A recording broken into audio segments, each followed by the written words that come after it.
एक मेरा अगला जी। सवाल आपसे है, क्योंकि हम इतनी आउटसाइड इन इनसाइड आउट सब कर लिए। एक टर्मिनोलॉजी जो मतलब रिसेंट फ्यू इयर्स में जो है जो कॉइन्ड हुई है, इनर इंजीनियरिंग, हुँ। इसके बारे में आप कुछ कहना चाहेंगे? देखिए जो भी हम लोग इन चीज़ों को सीखते हैं या लोगों तक पहुँचाना चाहते हैं, हमारे तरीके अलग-अलग हैं। शुरू में आपने इस चीज़ का ज़िक्र किया था। जी। इनर इंजीनियरिंग एक वर्ड है कॉइन किया कि हम अपने बारे में अंदर से उसको जानें और प्रोसेसिंग को चेंज करें, तो उन्होंने इनर इंजीनियरिंग का नाम दिया। मैंने इसको बोला इनर सटल सेल्फ, यानी मैं फिजिकल तो हूं, मेरा स्थूल शरीर है, ग्रॉस बॉडी है, लेकिन क्या मैं अपने सूक्ष्म शरीर और कारणा शरीर को जानता हूं? हुँ। सो मैंने उसको इनर सटल सेल्फ बोल दिया या इनर सेल्फ। अब जर्नी जो है वो हमारी फिजिकल बाहर से अंदर की तरफ जा तो रही है, लेकिन एक्चुअली में ये जर्नी इनसाइड टू आउटसाइड है। तो हम जितना स्वच्छ अपने आप को अंदर से करेंगे, उतना ही हमारी काया में आगे आने वाले समय में बेहतरी होगी। ओके। आपकी उम्र क्यों कम लगती है? कि अभी आपने सोचा है किसी इंडिविजुअल को देख के कि उसमें आभा बहुत है, उसकी स्किन बड़ी सॉफ्ट है, या he doesn't look like a particular age? Do you know that by your inner thinking you can change your physical self? Correct. मैं दो टेक्निकल वर्ड यूज करूंगा, शायद आपके पास उसका भी कोई ना कोई क्वेश्चन मेरे लिए होगा। बिल्कुल। आपकी सिंपैथेटिक न्यूरो सिस्टम और पैरासिम्पैथेटिक न्यूरो सिस्टम, जी। आपकी डीएनए चेंज करने की आप में कैपेसिटी है रवि।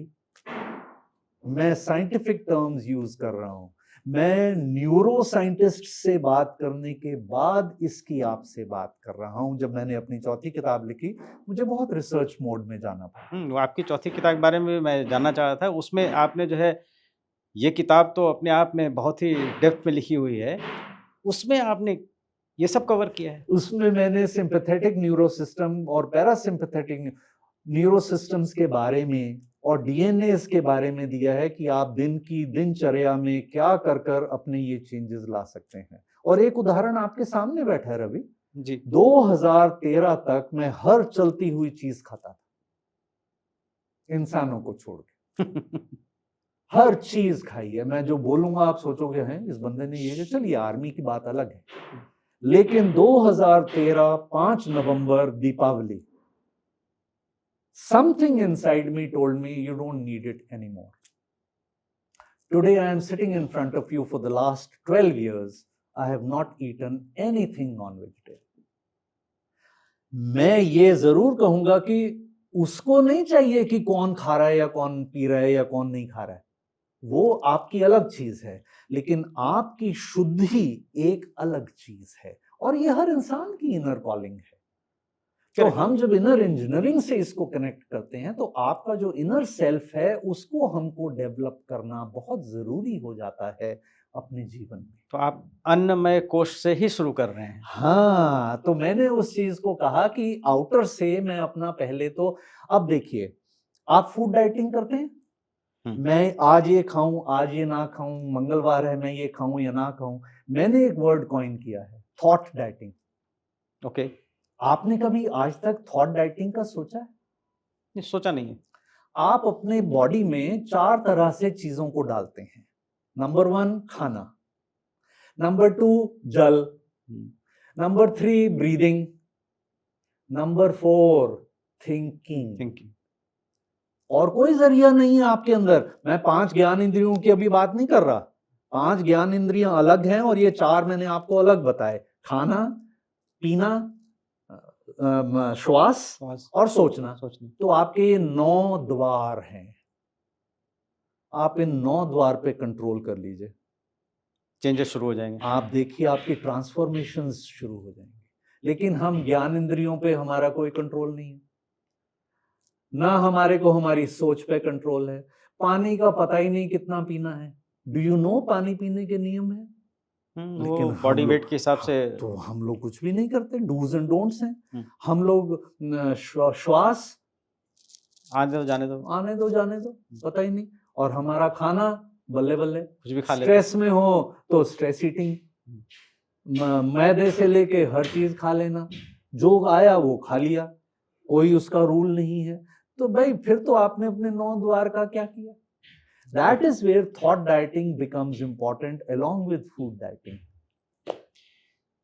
सर एक चीज जो है, क्योंकि अभी हम जो है इनर इंजीनियरिंग की बात कर रहे थे और अपने आप को ट्रांसफॉर्म करने की बात कर रहे थे, एक बहुत इंपॉर्टेंट टर्मिनोलॉजी इसमें आती है, चित्त शुद्धि। चित्त शुद्धि, दैट इज क्लेंजिंग आवरसेल्फ। तो इसके बारे में आप क्या बताना चाहेंगे? देखिए, चित्त को मैं सबसे पहले दर्शकों के लिए भी ये बताना चाहूंगा कि हम चित्त के 2 मीनिंग्स लेके चलते हैं। One is sat chit anand, truth. Sat means higher energy, reality, super consciousness, and anand is bliss. Bliss, right. लेकिन हम जो दूसरा पार्ट चित्त का जो हमने चित्त बोला, CHITTA, वो है आपकी memory, the subconscious and the unconscious. हमारा चित्त शुद्धि का मीनिंग है कि जो इंसानी चित्त है हमारा, खाना, मैंने आपको 4 द्वार बोले, खाना, पानी पीना, श्वास और सोचना, ये हमारे 4 हो गए। और 5 ज्ञान इंद्रियों से हम जो इनपुट ले रहे हैं, ना बुरा देखो, ना बुरा बोलो, ना बुरा सुनो, बापू के 3 मंत्र। तो जब हम इन चीजों को फॉलो करना शुरू करते हैं तो धीरे धीरे हमारी जो स्वरूप है वो शुद्ध होना शुरू हो जाता है। बिल्कुल सही है सर। तो हम अपने इनसाइड को क्लींजिंग की तरफ ले जाते हैं, जो कि हम चित्त शुद्धि, उसकी शुद्धिकरण कैसे करना है। मैं कहता हूं बुरा सोचो मत, उसके बजाय तो सोचो ही मत। बिल्कुल सही बात है। गंदे शब्द का इस्तेमाल करने की बजाय सिर्फ एक स्माइल से, अच्छी वाली स्माइल से काम चला लो। Is that not? सो ये स्टेप्स हैं जो कि हमारी इनसाइड को क्लींस कर सकते हैं, जहां पर हम चित्त शुद्धि की बात करते हैं। सर एक और इम्पॉर्टेंट एस्पेक्ट है जिसके बारे में जो है वो समझ नहीं है काफ़ी लोगों को, ये जो मैनिफेस्टेशन है, क्या वो पॉसिबल है? पहली बात तो मैनिफेस्टेशन को हम एक बार समझा दीजिए, ताकि जो है पॉसिबिलिटी की तो बात तब आएगी जब लोग समझ लेंगे कि मैनिफेस्टेशन क्या होता है। मैं कोशिश करूंगा। मैनिफेस्टेशन चूंकि हम पढ़ाते भी हैं और मैं पढ़ाता वही हूं जो मेरे साथ हो चुका होता है जी, अदरवाइज मैं उस सब्जेक्ट को उठाता नहीं हूं। मैनिफेस्टेशन को हम प्रकटीकरण, किसी चीज का प्रकट हो जाना, जो आप सोच रहे हैं प्रैक्टिकली वो चीज का हो जाना, happening, that thing happens with you और to you, that is manifestation. मैं आपको जिंदगी का एक प्रिंसिपल आपसे शेयर करना चाहूंगा सभी के लिए। अगर आपके साथ कुछ हो रहा है, if something is happening with you and to you, you are responsible for it. That is true. Number 2, हम सब एक नेचर के पार्ट हैं जो एक पर्टिकुलर फ्रीक्वेंसी पे वाइब्रेट कर रहे हैं।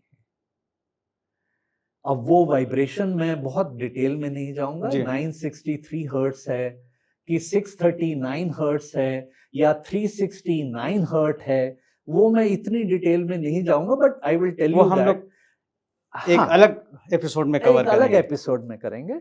तो आसपास में जो चीजें हो रही हैं या होने वाली हैं, they are all vibrating at a particular frequency. Correct. और जब आपकी फ्रीक्वेंसी उस फ्रीक्वेंसी से मैच करेगी तो वो आपके सामने प्रकट हो जाएगी। ओके। आपने 16 सोमवार के व्रत लगा लिए, आपने मंगलवार के व्रत लगा लिए, मैं बड़ा प्रैक्टिकल एग्जांपल दे रहा हूं आपको, जी, लेकिन हुआ कुछ नहीं। स्पाउस वो मिला नहीं या मिली नहीं जो आपको चाहिए थी, है ना।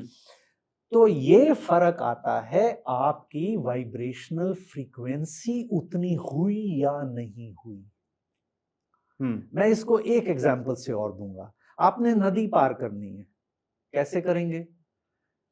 कम पानी है तो पैदल चले जाएंगे, करेक्ट। ज्यादा पानी है तो स्विमिंग आती होगी तो स्विम करके चले जाएंगे, नहीं है तो बोलेंगे बोट वाले आजा भाई मेरे को पार करा दे।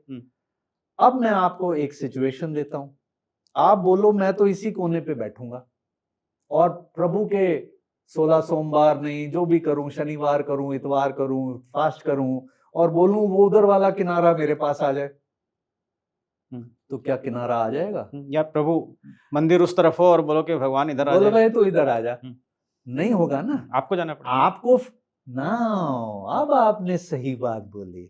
तो मैनिफेस्टेशन हमारी माइंड का, जो मैंने ऊर्जा का शब्द यूज किया था, हमारी थॉट, हमारी विजुअलाइजेशन का तरीका और खुद को उस फ्रीक्वेंसी पर वाइब्रेट करवाना जिस पर मुझे वो सिचुएशन चाहिए, ये तरीका है मैनिफेस्टेशन होने का। और मैं आपसे इतना डेप्थ में और इंटेंसिटी में क्यों बोल रहा हूं? मेरे साथ मेरी लाइफ में मैंने कुछ मैनिफेस्टेशंस को पॉसिबल किया है। That's fantastic sir. अब आप मेरे से पूछोगे कि फिर तो सर आपको करोड़पति होना चाहिए, आप तो मशीन लगा लो पैसा छापने की। अगर आपको मैनिफेस्टेशन की इतनी पावर है तो आप सियाज गाड़ी क्यों चला रहे हैं? डॉलर बरसने चाहिए। आपको तो ऑडी और मर्क और वो चला। Now that is your want, need and desire. आप जैसे कंपोज्ड हैं, आपका कॉम्पोजिशन क्या है वो भी तो डिफरेंट है। आप बिलीव नहीं करेंगे, मैंने अपने सन इन लॉ की XUV 700 आज तक मैंने उसकी स्टीयरिंग पर नहीं बैठा। आप पूछोगे क्यों? मुझे कोई इच्छा ही नहीं। I don't even want to know कि वो भारी है, चलती है, स्मूथ है, क्या उसके फीचर्स हैं। It doesn't matter to me. That is why I don't want to manifest crores. Now you would say कि सर ये तो आप ये एग्जांपल दे रहे हो कि पॉसिबल है नहीं तो आप उसको उसमें छुपा रहे हो। रियली आपकी बॉडी की कॉम्पोजिशंस को चेंज करके देखिए तो सही। A rich man is not he who has lot of money. A rich man is he who has least wants, needs and desires. Correct, absolutely correct. ये है चित्त शुद्धि का रास्ता। अब आप ये भी पूछोगे कि सर आप इंसान हो? हाँ हूं, लेकिन 15-20% इच्छाएं हैं। ऐसा नहीं है कि इच्छा ना हो, नॉलेज की भूख है, कुछ लिखूं बैठ के किसी के लिए इच्छा है, लेकिन मुझे शाम को ये मिले और वो वाला खाना बड़ा स्वाद था, ये छोटी या फिजिकल नीड की चीजें थोड़ी सी अभी काबू में है। मैं एक बताऊं बेसिकली सर, देखिए ऐसा है जो मैं समझता हूं, we all have different shopping list. Absolutely. आपको, हाँ, आपको क्या चाहिए, आप वो लिस्ट लेकर के बाजार में जाते हो, तो आप दुनिया में आप क्या, आपकी विश लिस्ट है, आपकी जो है शॉपिंग लिस्ट है, उसके हिसाब से आप जो है चीज़ों को चाहते हो, करते हो, प्रयास करते हो। और मैनिफेस्टेशन जो है उसमें हेल्प करने की चीज़ है। एब्सोल्युटली। ठीक है, it probably helps you in guiding your energies, your efforts to correct direction. And it's great that you been helping people, lot of people in this process. This process Okay. Has हाँ, so that's really fantastic sir.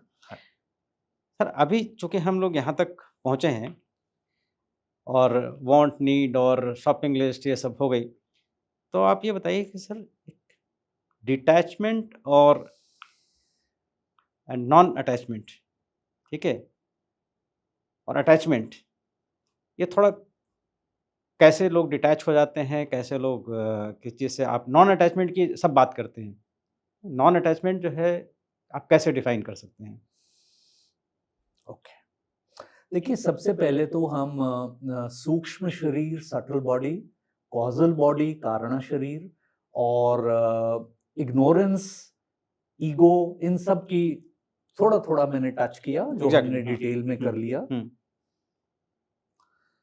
Attachment का मतलब है मेरे को किसी चीज से अंततः अम, उसका महसूस हो जाना कि ये मेरा है, मैं ये हूं। मैं अब अपना विक्टिम कार्ड खेलकर मैं उस चीज से अटैच हो जाता हूं, और वो चीज अगर मेरे से दूर चली जाए तो मेरे को स्ट्रेस, एंजाइटी, ग्रीफ, तो एंगर, हिंदी में हम कहेंगे आसक्ति। आसक्ति, आसक्ति, हाँ, है ना? That is attachment. That is attachment. अब हम इसको आगे लेके जाते हैं। क्या अटैचमेंट हमको दुख देती है? विरह जब उससे चीज का होता है, मेरी कोई चीज चली जाए, गुम जाए, हमें कितना दुख होता है, छूट जाने का दुख। और दुखों से, और मैं यहां पर एक चीज इंटरजेक्ट करना चाहूंगा, आपकी फिजिकल पेन सबसे पहले आपकी इमोशनल पेन से शुरू होती है। एब्सोल्युटली। लेकिन हम ट्रीटमेंट फिजिकल की करते हैं, तो इमोशनल आपकी आती है अटैचमेंट, आपकी इंटेंट, और क्या इमोशन आप लेके चले हैं। तो अटैचमेंट से जब हम उसी चीज से अपने आप को विरक्त कर लेते हैं, विरक्त करने का मतलब मैं प्रत्याहार पे जाता हूं, जो कि 8 योगा पाथ्स का 5वां हिस्सा है। पांचवा, सॉरी, छठा, 4 पहले, 5वां हिस्सा है, 6, 7, 8, 5वां हिस्सा है। तो प्रत्याहार सेंसेस का होता है, श्वास का होता है, मन का होता है, और कर्मों का होता है। यानी आपने एक्शन से भी प्रत्याहार करना है, आपकी सोच से प्रत्याहार को फॉलो करना है, आपकी श्वास से प्रत्याहार करना है। कैसे? डीप ब्रीदिंग से। करेक्ट। अदरवाइज आण दे जान दे, है ना? और आपने अपनी कर्मों से करना है, अपने एक्शन से। तो जब हम अपने आप को नॉन अटैचमेंट की तरफ ले जाते हैं, तो आप देखेंगे कि जो रस्सियों ने हमें बांध रखा था किसी चीज से, दुख के कारण थे, स्ट्रेस का कारण था, एंगर का कारण था, वो कम होता जाता है। आसक्ति से अनासक्ति की तरफ जा रहे हैं। अनासक्ति। लगाव जो हो जाता है, उससे जब बिछड़ते हैं तो उसमें बहुत तकलीफ होती है। तकलीफ, तो तकलीफ को हमें बेसिकली दूर करना है। क्या तकलीफ में हम खुश रहते हैं? बिल्कुल नहीं। तो तकलीफ फिर हम लेते क्यों हैं? फिर हम ये प्रत्याहार, या हमने जो 4 तरीके बताए, उससे हम नॉन अटैचमेंट की तरफ क्यों नहीं जाते? मेरे भी 2 बच्चे हैं, एज ब्रैकेट्स 40-35। तो आप सोचें कि आप कैसे नॉन अटैचमेंट से उनके और अपने दुख, आप 24 घंटे डंडा लेके उनके ऊपर पड़े, कंट्रोल, सिक्योरिटी करते रहे। कौन सा लव एंड अफेक्शन की बात आप कर रहे हैं? हम तो बात करते हैं कंट्रोलिंग एंड सिक्योरिटी की। मैं इनसिक्योर हो गया अगर वो मेरे कंट्रोल में नहीं है। तो आप अटैचमेंट से अनासक्ति, आसक्ति से अनासक्ति की तरफ जब आप जाते हैं, तो आपकी जिंदगी बेहतर से बेहतर होती जाती है। Lighter and lighter, lighter and lighter, cleanser and cleanser, dense से आप लाइटनेस की तरफ जाते हैं। अब हम आते हैं डिटैचमेंट।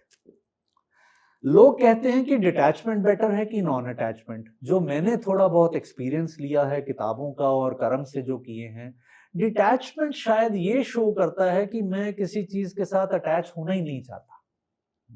विरक्ति है, विरक्ति इन एब्सोल्यूट सेंस कि मैं उस फील्ड में उतरूंगा भी नहीं।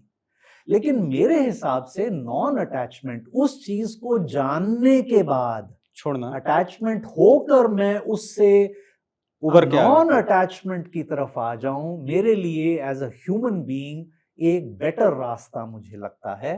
तब इन तीनों चीजों का हमें फर्क भी महसूस होगा। Living after knowing, living after fully well knowing, correct. would be a better path. Other one is that कि not आप going towards it. हाँ, you're not going towards. You don't even know कि what is You don't want to know what it is. correct. तो उसमें थोड़ा सा human angle से ऐसा लगता है कि ये कोरा इंसान है, रूखा इंसान है। लेकिन जो बंदा नॉन अटैचमेंट फॉलो कर सकता है, वो एक बेटर अप्रोच होगी लाइफ को लीड करने के एब्सोल्युटली सर। एक्चुअली अटैचमेंट और आसक्ति से मैनिफेस्टेशन भी होता है। जब आप किसी चीज़ के साथ अटैच हो जाते हैं तो वो चीज़ हो जाती है। आप ज़्यादा अटैच हो जाते हैं, उसका प्रभाव हमारे ऊपर पड़ता है। ये मेरी समझ है। हाँ, मैं थोड़ा-सा शास्त्रों में घुसूँ तो शायद मैं ये भी कहूँगा कि जो लोग पुनर्जन्म में विश्वास रखते हैं, फिज़िकल बॉडी तो आपने दबा दी, जला दी, जो भी आपने उसके साथ किया, डोनेट कर दी।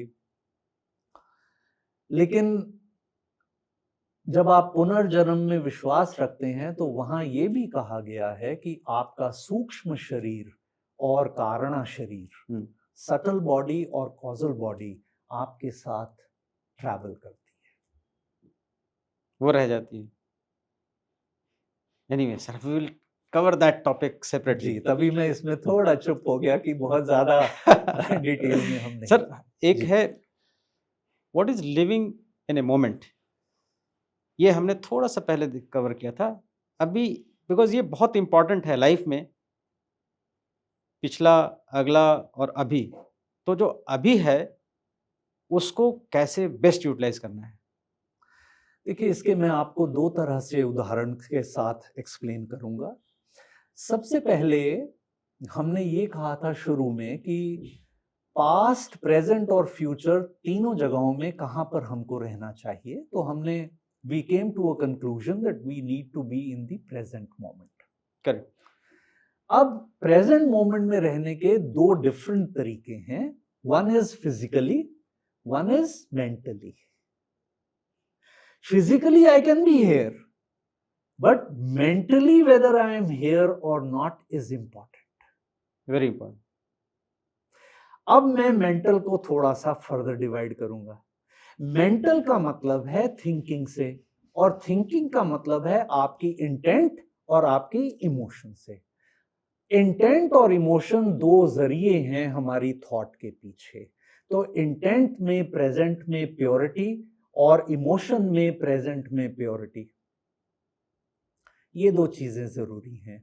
और क्या आपको मालूम है कि आपकी मेमोरी, बच्चों की मेमोरी बेटर कैसे हो सकती है? क्या आपको मालूम है कि आपकी लिसनिंग स्किल्स कैसे बेटर हो सकती हैं? By just living in the present, in the moment. Actually मुझे याद आ जाता है जब हम पढ़ते थे, कोर्सेज़ करते थे, क्लास में होते थे, तो कुछ लोग क्लास में होते थे, सुनते थे लेक्चर को, टीचर को, इंस्ट्रक्टर को, वेरी वेल सेड। और कुछ लोग आज ड्रिल स्क्वायर में क्या हुआ था या आज कहाँ से डाँट पड़ेगी, कौन-सी पनिशमेंट करनी है। कुछ लोग हैं कि शाम को पनिशमेंट करनी है हमने, ठीक है? तो वो उसमें बिज़ी रहते थे, तो वो सुनते नहीं थे। तो जब एग्ज़ाम देना होता था या जब उनकी अंडरस्टैंडिंग देखिए, तो जो क्लास में होता था, उसको घर जाके मतलब इस रूम में जाके अपने पढ़ने की उतनी ज़रूरत नहीं पड़ती थी, क्योंकि उसने सुना है। और दूसरे होते थे, उनको पढ़ना पड़ता था। बहुत तो बढ़िया, यू मिस बहुत द बढ़िया लेक्चर, यू मिस उदाहरण द दिया। लेक्चर, हाँ, so you lose on time. Absolutely. So that is where, और देखिए अगर मैं आपके साथ वार्तालाप में हूँ, कॉन्वर्सेशन में हूँ, इंटरैक्शन में हूँ और मैं कहीं और हूँ, तो ना तो मैंने 100% सुना, और चूंकि मैंने 100% सुना नहीं, तो मेरे तथ्यों में, मेरी आंसरिंग में उतनी कन्विक्शन ही नहीं होगी रवि। बिल्कुल सही। तो फिर इंटरैक्शन क्यों? That is where. Living in a moment के लिए आपको अपने आप को ट्रेन करना चाहिए। देखिए, पानी भरपूर पिएंगे तो पानी आपकी ब्रेन में जाएगा मैक्सिमम। जी। भरपूर श्वास लेंगे तो मैक्सिमम ऑक्सीजन इनटेक आपका ब्रेन से होगा, वहीं होगा। तो जब आप कुछ प्रक्रियाएं करेंगे और अपनी थॉट्स को भागने नहीं देंगे, कंट्रोल। थॉट डाइटिंग करेंगे, तो आप कहाँ जाएंगे? आप अच्छे लिसनर बनेंगे, प्रत्याहार करेंगे कि मैं बाहर जा रहा हूं। You know, we do labelling of thoughts in our meditations. हाँ, वो भी कि ये आपके थॉट लेबल गलत है कि ठीक है, कहां से आई है। तो धीरे धीरे धीरे हम इंडिविजुअल को इन द प्रेजेंट मोमेंट रहना सिखाते हैं। I know sir, you have been a great trainer हाँ, इसके बारे में भी हम जो है डिटेल We में will talk. किसी एपिसोड में बात So करेंगे। living the moments is a very important aspect of our lives. Thank you sir. And मेरा अगला क्वेश्चन है जो कि लोगों को घुमा के रख देता है, वो माया क्या है? छोटा सा हाँ, क्वेश्चन, बहुत बड़ा, लेकिन जो है उसमें गूढ़ सवाल है ये। माया में दो अल्फाबेट्स हैं, हम्म, मा या। हम्म, मा मीन्स दैट, हम्म, या means which is not. which you know, that which is not, is- जिसको हमने देखना शुरू कर दिया, महसूस करना शुरू कर दिया ख्यालों में, दैट इज माया। मैं मानता हूं कि हमारे आसपास जो कुछ भी है वो एग्जिस्टेंस में है, फिजिकली प्रेजेंट है, लेकिन अगर मैं इसके साथ कहूं कि वो मायाविक है तो क्लैश हो जाएगा कि आलोक एक तरफ आप बोल रहे हो है, दूसरी तरफ बोल रहे हो मायाविक है। मैं सिर्फ इतना कहना चाहूंगा कि हमको जो हम हैं उसको पहचानना जरूरी है। हम में खुद को ही खो जाते हैं और बाकी सब चीजों को हम समझ लेते हैं ये है। जैसे ये घर ही मैं हूं, मेरा सोशल स्टेटस इस चीज के कारण है, मेरे घर में ये फर्नीचर है, मेरे घर में टीवी 50 इंचेस का है, मेरे रेफ्रिजरेटर में डबल एल्मिरा डोर्स हैं। जब हम इन चीजों के साथ अपने आप को जोड़ लेते हैं versus being in purity and higher ego and higher mind, ये स्वरूप फिर मायाविक स्वरूप रह जाते हैं, एक्चुअल नहीं। तो मैं कौन हूं, शरीर हूं, मन हूं या प्योर सोल हूं, ये पहचानना हमको जरूरी है, rather than living with wishes, wants, desires and needs. तो मैं उन सब कैटेगरीज को, विशेस, नीड्स, डिजायर्स, वांट्स को मैं मायाविक स्वरूप देता हूं और मेरे को प्योर सेल्फ में गिवर होना, सोल का, परमात्मा का हिस्सा मानना, वो ट्रूथ और रियलिटी है। हाँ, प्रैक्टिकली फर्क होगा। आप कहोगे कि आलोक आप क्या वहां पहुंच गए, मैं बोलूंगा नहीं, बिल्कुल। मैं अभी भी इंसान हूं मोस्ट, लेकिन काफी चीजें मैं शुद्ध कर चुका। So that is where I would say this part is maya which is existing and which is not existing, where we need to reach the truth, the reality, the super consciousness is not maya, वही सब कुछ है। Basically knowing is important, knowing what is maya, knowing where is the trap, knowing what is real in the real sense। और उसमें एक चीज आ जाती है जो अगेन कम्स टू बुद्धिज्म का शून्यवाद। ठीक है, वो अपने आप में बहुत डीप सब्जेक्ट है, बहुत। थोड़ा सा हम टच करेंगे उसमें। लोग कहते हैं कि शून्यवाद मतलब सब कुछ शून्य है। ठीक है, तो चीज़ें जो है एक्चुअली, सवाल ये है कि कोई चीज़ एग्जिस्ट कर रही है, आप उसको जो है नॉन एग्जिस्टेंट कैसे कह सकते हैं, उसको ज़ीरो कैसे कह सकते हैं? तो शून्यवाद में जो लोग ये सोचते हैं, या माया में भी वही चीज़ है, माया में भी जो है अगर लोग सोचते हैं कि सब माया है, वो भी गलत है, या सब शून्य है, वो भी गलत है। तो चीज़ें एग्जिस्ट करती हैं, things do exist, but do they exist in real sense? That's where the difference is. क्या वो वास्तव में चीज़ें एग्जिस्ट करती हैं? वो वास्तव में चीज़ें एग्जिस्ट करना नहीं करना, ये अपने आप में एक बहुत डीप सब्जेक्ट है। कहने का मतलब है कि उन चीज़ों को उन्हीं स्वरूप में उतने ही तक रखना है, या उसका उतना ही उपयोग करना है। उसमें फंस जाना, उसमें वही आसक्ति अनासक्ति की बात आती है, करेक्ट, वो गड़बड़ है। बिल्कुल। ये खाना रियल है, खाना पड़ेगा आपको, खाना है और खाना चाहिए। ठीक है, लेकिन हम खाने के लिए जो है जिंदा हैं, ऐसा नहीं है। एब्सोल्युटली। सो ये जो माया का जो जाल है, उसको समझना इतना आसान भी नहीं है, लेकिन आपने बहुत अच्छे से समझाया है और अपनी किताब में भी जो है बहुत बढ़िया उसको समझाया है, जी, और लोगों को पढ़ना चाहिए उसको। ये समझ के सब्जेक्ट बहुत डीप है, बहुत आपने डीप है। ठीक कहा। इसके बारे में हम एक अलग एपिसोड करेंगे, सिर्फ माया पे बात करेंगे। जरूर, ठीक है सर। माया, शून्यवाद, अलग-अलग फिलॉसफी में कैसे इन चीज़ों को बताया गया है। द्वैता, बिल्कुल सर। बुद्धिज्म। हाँ, तो सभी पाथ हैं, और जो है आपके जो डीप नॉलेज है उसका हम इस्तेमाल करेंगे। जी, हाँ। ज़रूर। सर एक और इंटरेस्टिंग सवाल है मेरा, ये ऑकल्ट साइंसेस हुँ। के और स्पिरिचुअलिटी थोड़ा कन्फ्यूजन रहता है लोगों को, ठीक है? लोग सोचते हैं कि जो है स्पिरिचुअल होना क्या है अभी, तो कुछ लोग 2-4 चीज़ें कर देते हैं, तो ऑकल्ट साइंसेस वाले जो है, तो लोग सोचते हैं कि ये तो स्पिरिचुअल आदमी है। तो वो थोड़ा इसका जो डिफरेंस है वो, क्योंकि बहुत से लोग इस ट्रैप में फँस जाते हैं। ओके। देखिए, ट्रैप ही नहीं है, ये इंडिविजुअल के खुद के लिए बहुत बड़ा ट्रैप है। मैंने न्यूमरोलॉजिस्ट से बात की, दे से हम तो स्पिरिचुअल हैं। हुँ, मैंने टैरो रीडर से बात किया, रून्स जो प्रैक्टिस करते हैं, क्रिस्टल्स, हुँ, दे ऑल से हम स्पिरिचुअल हैं। हुँ। तो मेरे को थोड़ा क्वेश्चन मार्क हुआ, बिकॉज़ 12-13 मोडालिटीज़ मैंने भी की हैं। एग्ज़ैक्टली वही टैरो, क्वेश्चन मेरा भी है इसमें। लेनॉर्मा, हुँ, runes, crystal ball, numerology, face eyes body language reading, मंडाला, कलर्स, लोग 7 चक्रा पढ़ाते हैं, मैं 17 पढ़ाता हूँ। एनर्जी, स्पेस एनर्जी, वास्तु, switch word. Crystal ball, switch word. हुँ, मेरा ऐसा मानना है कि ये सारी की सारी चीजें जो मैंने अभी गिनवाई हैं और जो लोग फॉलो करते हैं, आकाशिक रिकॉर्ड्स, हुँ, ये स्किल सेट है। Correct. It is like earning a degree or a diploma or knowledge hmm, through a workshop. And techniques हैं ये सब। टेक्निक्स हैं, हुँ, दैट्स इट। लेकिन स्पिरिचुअलिटी का इससे लेना देना कोई डायरेक्ट नहीं है, मिनिमल है, थोड़ा। मिनिमल है। हाँ, अगर आप स्पिरिचुअल हैं, शायद आप ये स्किल सेट को लेकर बेटर कन्वे कर सकते हैं। करेक्ट। लेकिन ये कहना कि आप चूंकि ये फॉलो कर रहे हैं तो आप स्पिरिचुअल भी हैं, नो।